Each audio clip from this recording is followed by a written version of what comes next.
¿Qué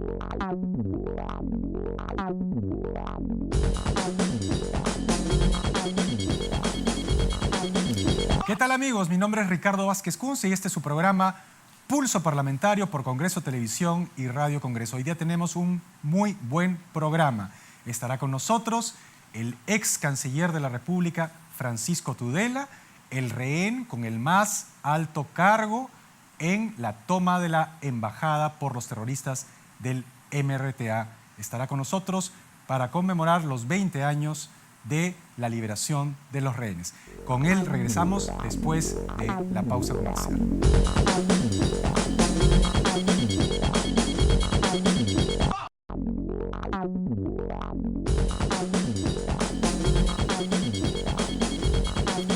¿Qué tal, amigos? Regresamos con lo anunciado. Está con nosotros el ex canciller de la República, Francisco Tudela. Ha sido una semana de conmemoraciones, de homenajes por los 20 años del rescate en la residencia del embajador del Japón, de los rehenes que estuvieron a manos de esta banda delictiva. Se les ha rendido muchos homenajes y el canciller es uno de los protagonistas principales dentro de la embajada. Le doy la más cordial bienvenida al programa, canciller. Muchas gracias, Ricardo, por invitarme. No, gracias a usted por tener un tiempo de conversar brevemente con nosotros. Canciller, se han conmemorado 20 años de la liberación de los rehenes a manos de este grupo terrorista del MRTA en la residencia del embajador japonés por los comandos Chavín de Huántar.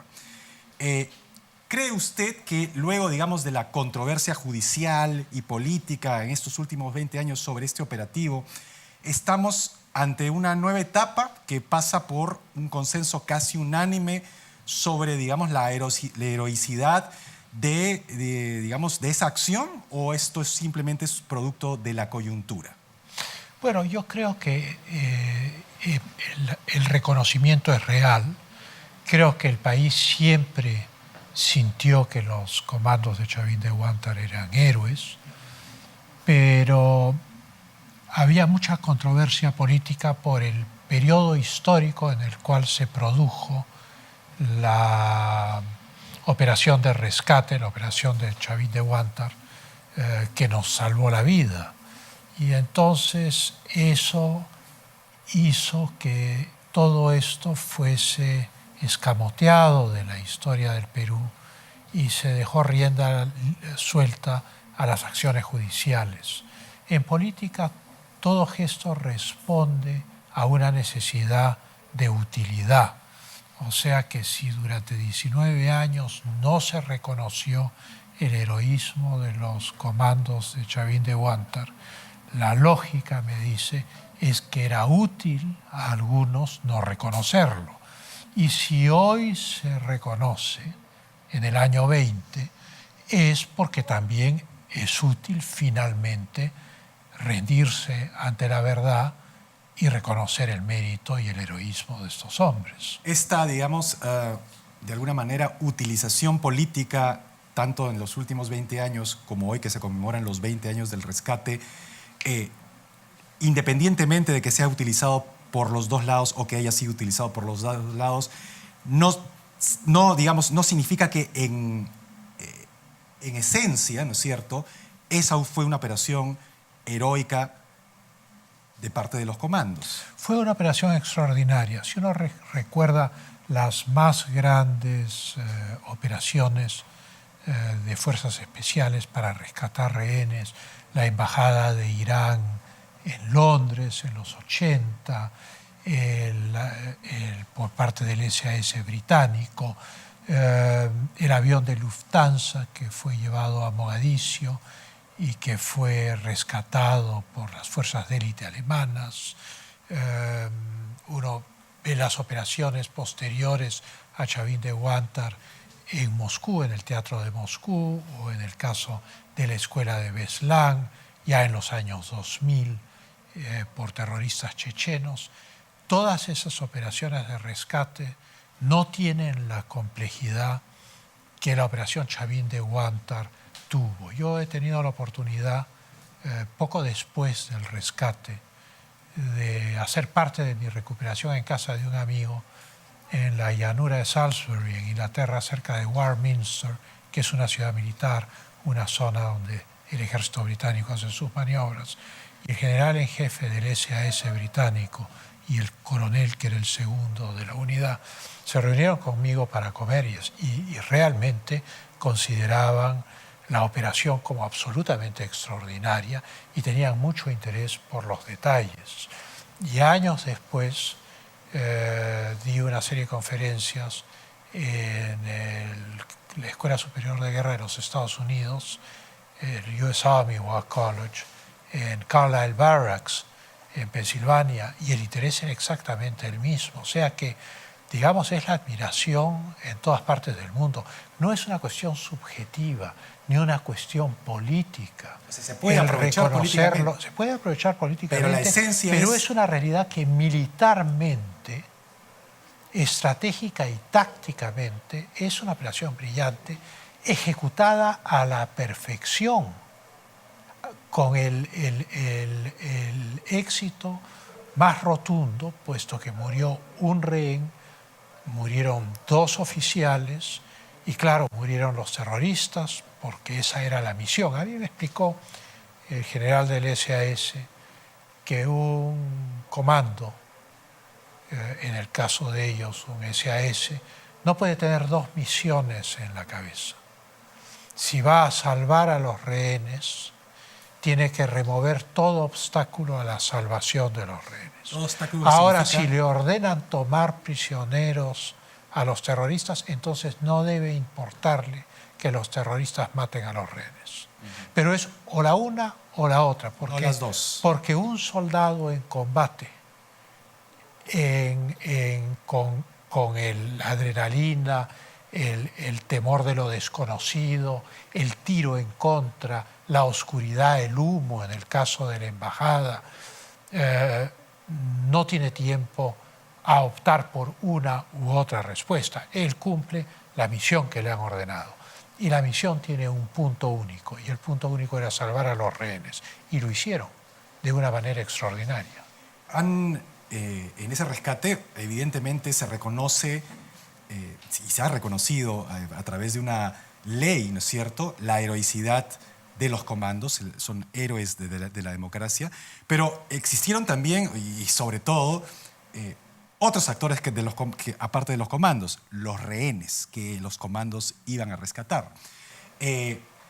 Usted ha mencionado que, de alguna manera, no usted ha mencionado, sino hay voces que dicen que los rehenes también son héroes, porque ellos estuvieron contra su voluntad, cautivos de una banda terrorista que permanentemente amenazó sus vidas, digamos, violentó sus derechos humanos durante más de 3 meses y que finalmente se comportaron con una gran dignidad en las circunstancias en las que estaban.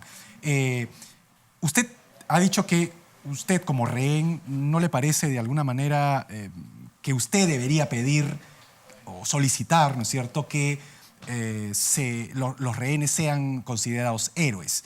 Pero para mucha gente, independientemente de si hay una ley que lo diga o no, los rehenes también son héroes. ¿Cuál es su impresión?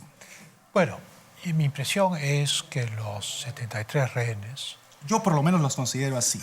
Tuvieron una conducta admirable, nadie flaqueó, se estableció una organización interna, todo el mundo tenía distintas tareas dentro de la embajada, se resistió a las múltiples agresiones de los terroristas, fue muy duro, no había agua, no había electricidad, estábamos constantemente vigilados. Los primeros días no comimos.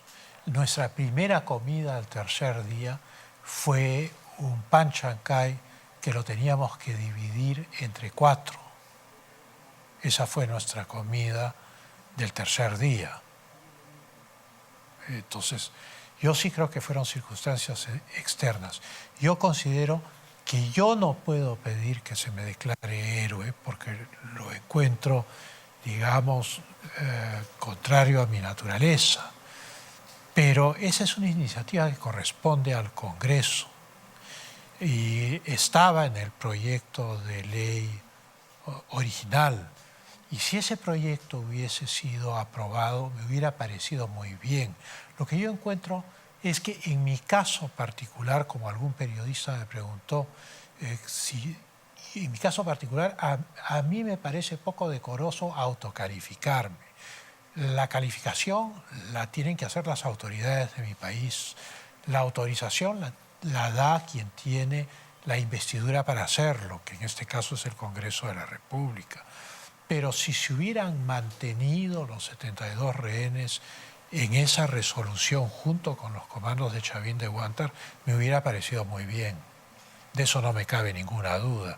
Pero quiero que comprenda que una cosa es que sí considere que la conducta de los rehenes fue extraordinaria y que eso implica que yo sí considere que el proyecto de ley inicial estaba bien hecho, pero que por otro lado, por una cuestión de educación, yo no encuentre decoroso autocalificarme de nada. Usted personalmente. Así es, ¿no? Está muy clara su posición. Canciller, 20 años después, sin embargo, es un hecho que, según la Corte de Costa Rica, por lo menos en un caso, un terrorista fue visto vivo una vez terminado el operativo y luego se le encontró muerto con disparos, ¿no? Usted fue invitado a la reconstrucción de los hechos que hizo la Corte aquí en la maqueta, digamos, en la réplica de la residencia del embajador en Lima, cuando vino una misión. No fui invitado y ni siquiera me enteré de cuando vinieron, que es lo más increíble. Pero lo que la Corte ha dicho es que se debe investigar. Exactamente. Y no da por cierto las cosas como usted las ha expresado. O sea, no es que se vio a alguien con vida y que después fue ejecutado. Eso la Corte no lo da por cierto. Simplemente dice el caso de Tito Cruz debe ser examinado. Los forenses que contrató la defensa de los comandos, la defensa del Estado, determinaron que no había ejecución extrajudicial. Yo sí me entrevisté con los forenses porque ellos sí me hicieron una serie de preguntas sobre ese día, sobre el día del rescate. Y el forense inglés me dijo que no había ninguna evidencia, porque en medio del fuego cruzado al interior de una residencia donde no se veía nada, o aquellos terroristas que estaban apostados en el primer piso, era altamente improbable que se hubiese producido eso. Pero el proceso está abierto y se investigará y veremos cuáles son las conclusiones. Yo personalmente, que escuché el combate, y fue una de las preguntas que me hicieron en el proceso, porque yo fui testigo en el proceso, lo que yo dije es, yo escuché el combate que fue muy intenso, luego cesó el combate y pasaron como 20 minutos hasta que me evacuaron, o 15 minutos, y en esos 15 minutos yo no escuché ningún disparo adicional. O sea que yo no tengo elementos de juicio para poder sostener la presunción de que hubo alguna ejecución extrajudicial. O sea, a usted no le consta de ninguna manera. De ninguna manera. Pero claro, eso ahora es objeto de una investigación judicial, ¿no? Me interesa esta pregunta porque, digamos, es una pregunta hipotética. Y sí. una cosa adicional. Los comandos han sido exculpados por el fuero militar, han sido exculpados en el fuero civil y han sido exculpados por la CIDH. Solo hay un personaje que no está habido, que es el señor Zamudio, si no me equivoco. Pero creo que ha declarado ya. Ok. Esta pregunta me interesa porque es una pregunta que, aunque es hipotética, evidentemente, sí tiene algún sentido. Si hubiese existido un conflicto moral, ¿no es cierto?, entre el testimonio personal, si es que se hubiese dado ese caso, de una ejecución extrajudicial para con uno de sus captores y la gratitud con los liberadores, ¿cómo hubiese resuelto usted ese conflicto moral? Yo hubiera dicho la verdad. La verdad. De lo que hubiera visto. De lo que hubiera visto. Sí. ¿Usted no tiene ninguna hipótesis de cómo murió la persona sobre la cual se está investigando? No, mi hipótesis es que murió en combate. Ok, canciller. Y que él en un momento dado decidió cambiar de ubicación y en ese momento cayó bajo el fuego de los comandos, porque además tengo entendido que fue en la parte delantera de la embajada, que era la zona más expuesta al fuego de los comandos y de los francotiradores que estaban en los techos. El jefe del Estado, en su discurso de homenaje a los comandos Chavín de Huántar en Chorrillos hace 2 días, dijo que es hora de voltear la página. Mencionó además, agradeció la presencia de la hija del expresidente Alberto Fujimori, sin mencionar el nombre de la señora Fujimori, que es la líder de la oposición. Luego, el expresidente Fujimori dijo que estaba de acuerdo con el jefe del Estado. Ayer, el vicepresidente Martín Vizcarra afirmó que el presidente Fujimori, el expresidente Fujimori, es el líder indiscutible de Fuerza Popular. Y hoy día el presidente de la República ha afirmado también en un evento en Ayacucho que está estudiando la posibilidad de una libertad, digamos, por cuestiones de edad o humanitarias para el expresidente. ¿Cuál es su análisis de esta relación de hechos? Bueno, en primer lugar tenemos que determinar qué significa voltear la página. ¿Qué significa para ustedes? Para mí, voltear la página significa únicamente voltear la página de la enemistad política. No es voltear la página respecto, en el caso de los comandos, por ejemplo, respecto a la conducta de estos, porque estos tuvieron una conducta impecable, que eso quede claro. Es decir, simplemente, no es que hay que voltear la página para dejar a los comandos en paz. No. Eso no es. No, yo creo que eso no es. Yo creo que es voltear la página política, porque es evidente que el país requiere mayor unidad para poder progresar. Pero por el otro lado, estas discusiones de los políticos respecto a, por ejemplo, si el presidente Fujimori es el jefe indiscutido o si Keiko es la jefa del partido, eso me parece que obedece más bien al criterio del divide et impera. Esto es, los aplausos a todo lo que divida a ese partido, pues caen dentro de la frase una casa dividida contra sí misma no prevalecerá. Respecto a un posible indulto del presidente Fujimori, yo estoy enteramente de acuerdo porque creo que hizo más bien que mal.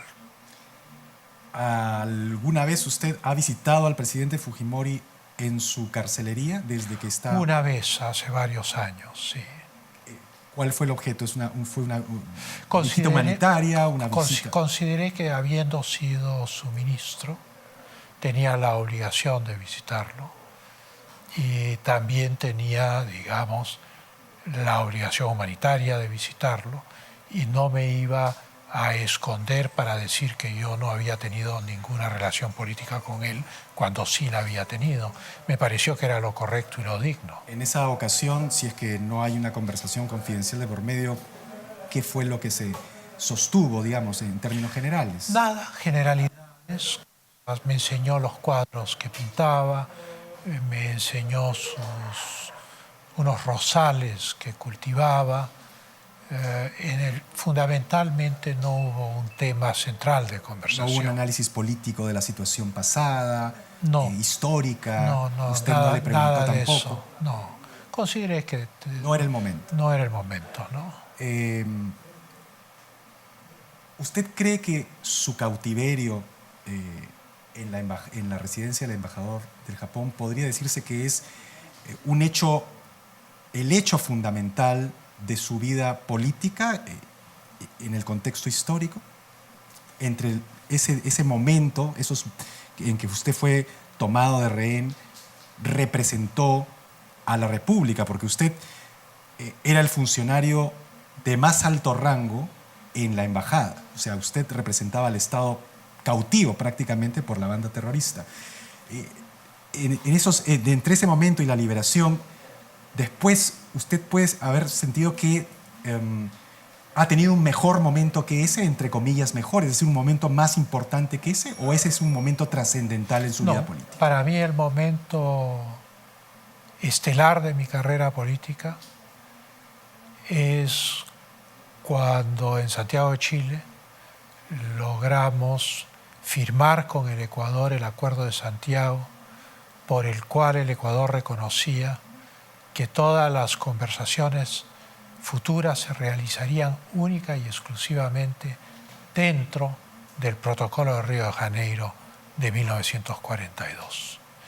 El Ecuador había desconocido el tratado durante 43 años, desde que Galo Plaza en 1952 había dicho que era parcialmente inejecutable, y luego Velasco Ibarra, en un famoso discurso en Riobamba en 1960, había dicho que era nulo de toda nulidad. Y entonces, dependiendo de los gobiernos, el Ecuador oscilaba entre las tesis de la nulidad parcial y la nulidad total del tratado. Y finalmente, con el Acuerdo de Santiago, se logró que el Ecuador abandone esa tesis y reconozca la plenitud del tratado. Y de ahí en adelante lo que quedaba era la colocación de los hitos que faltaban, que era donde nos habíamos quedado en 1952. Yo, que había vivido la guerra del Cenepa y que había sido espectador del falso Paquilla, consideraba que la paz entre dos países tan parecidos era fundamental. Y entonces considero yo que ese es para mí el momento estelar de mi carrera política, el momento más importante y significativo. Lo que no quita, porque es un triunfo con consecuencias benéficas para los peruanos, para los ecuatorianos. Nunca más soldados peruanos y ecuatorianos morirán en esa frontera. Las relaciones entre los dos países son estupendas hoy en día. Lo de la embajada, digamos, fue naturalmente una cosa muy fuerte, involuntaria, quedar capturado por un grupo de terroristas.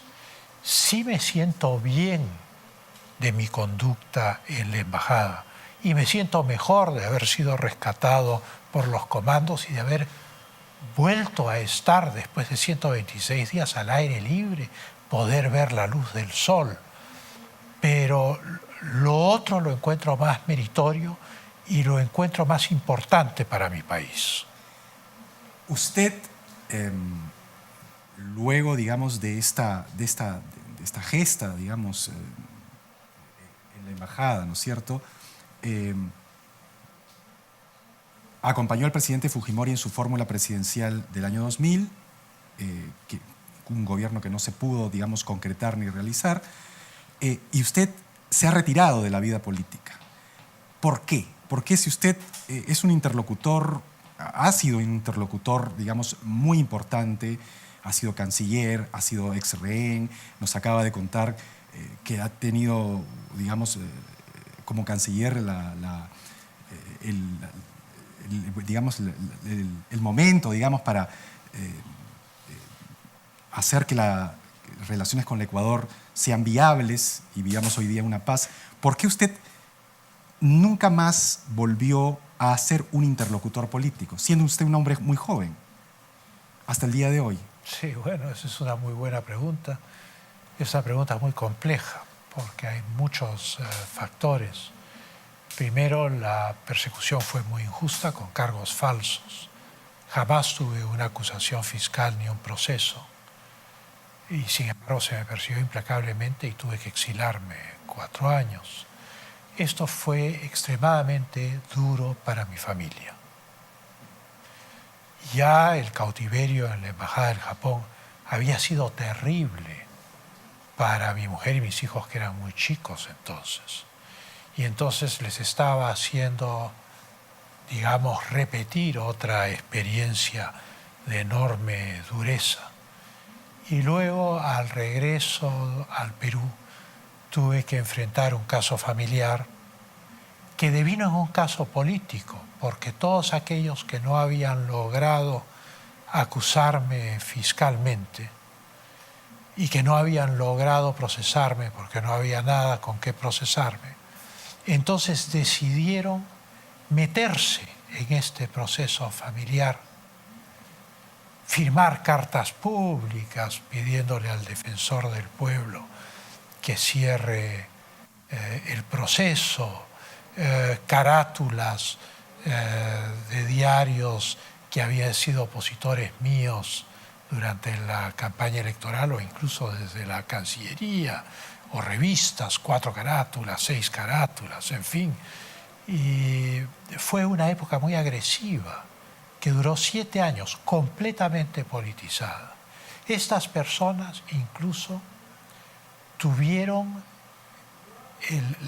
no sé cómo llamarlo, el desatino gigantesco de escribirle al juez norteamericano, cuando la policía norteamericana intervino en este caso, para que falle en contra nuestra, creyendo que probablemente le estaban escribiendo a un juez adicto de ellos en el Perú. Eso no se puede hacer en los Estados Unidos, donde los jueces son sacerdotes de la democracia y van a fallar de acuerdo a las leyes. Y claro, el juez americano, el juez federal, recibió con sorpresa estas cartas, según mi abogado, constan en el expediente, pero las descartó, ¿no? Y entonces ha sido un proceso muy duro que ha durado hasta el 2014. Yo no tenía tiempo para pensar en otras cosas. Y claro, ya del 2014 al 2017 me he vuelto un observador de estas cosas, ¿no? ¿Así va a seguir el ex canciller Tudela o superado ya esta persecución, reconocido, digamos, porque el destino da muchas vueltas, así es la política? Hoy día usted vuelve a ser recibido en el Congreso, está permanentemente en el foco de la atención pública, es un ambiente, una coyuntura totalmente nueva, los problemas familiares han sido superados, por lo que entiendo, y entonces le pregunto, superado todo esto, ¿usted tiene alguna intención de regresar a ser un interlocutor político en la vida activa o conservará su papel de observador? No lo sé. Hay 2 proverbios castellanos que parecen contradictorios, pero no son contradictorios. Uno de ellos es: agua que no has de beber, déjala correr. Esto es para no malograrla, ¿no? Y el otro proverbio castellano es: nunca digas de esta agua no beberé. Yo los encuentro complementarios. Ok, entonces que cada cual saque sus propias conclusiones. Francisco Tudela, le agradezco infinitamente gracias, haber estado Ricardo, en el programa. por la entrevista. Yo quiero hacer acá me despojo del hábito de periodista. El canciller Tudela fue la persona que en un momento muy crítico de la historia del Perú fue el que tenía más alto rango en la embajada y por lo tanto representaba al Estado peruano y a la República. Lo hizo como lo hicieron todos los rehenes, con mucha dignidad, con orgullo y con mucho valor, y por eso creo que cualquier peruano debe sentirse orgulloso y agradecido. Muchas gracias por tenerme. Muchas gracias, Ricardo. Encantado. Volvemos después del corte comercial.